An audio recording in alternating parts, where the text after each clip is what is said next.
వచ్చిన కొన్ని సెకండ్ల తర్వాత ఆ బాలుడు డైనింగ్ టేబుల్ దగ్గర నుంచి డోర్ దగ్గరకు వచ్చాడు. తండ్రితో పాటు బయటకు వెళ్ళాడు. కొద్దిసేపటి తర్వాత మళ్ళీ డైనింగ్ టేబుల్ దగ్గరకు వచ్చాడు. కొంత భోజనాన్ని నోట్లో కుక్కుకున్నాడు. భూకంపం వస్తుంటే ఏం చేస్తాము?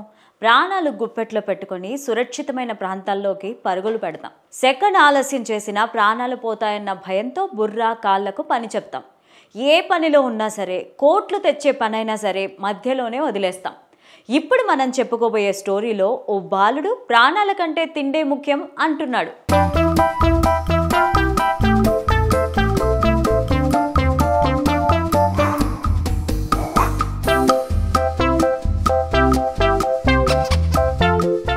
భూకంప సమయంలోనూ తిండి తినడానికి మొగ్గు చూపాడు. ఈ సంఘటన చైనాలోని కింగ్ యాన్లో సోమవారం చోటు చేసుకుంది. ఇందుకు సంబంధించిన పూర్తి వివరాల్లోకి వెళ్తే, చైనా గాంగ్డాంగ్ ప్రావిన్స్లోని కింగ్ యాన్లో సోమవారం భూకంపం సంభవించింది. రెక్టర్ స్కేల్ పైన భూకంప తీవ్రత 4.3గా నమోదైంది.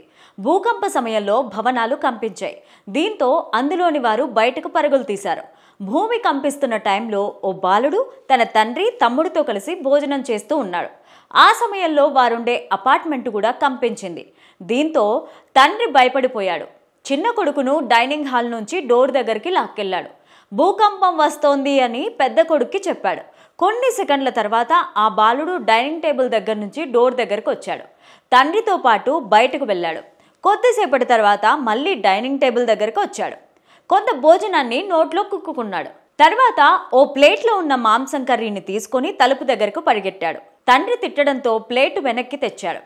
మాంసాన్ని నోట్లో కుక్కుకొని మరీ అక్కడి నుంచి వెళ్ళిపోయాడు. ప్రస్తుతం ఇందుకు సంబంధించిన వీడియో సోషల్ మీడియాలో వైరల్గా మారింది. వీడియో పైన స్పందిస్తున్న నెటిజన్లు ఫన్నీగా కామెంట్స్ చేస్తున్నారు.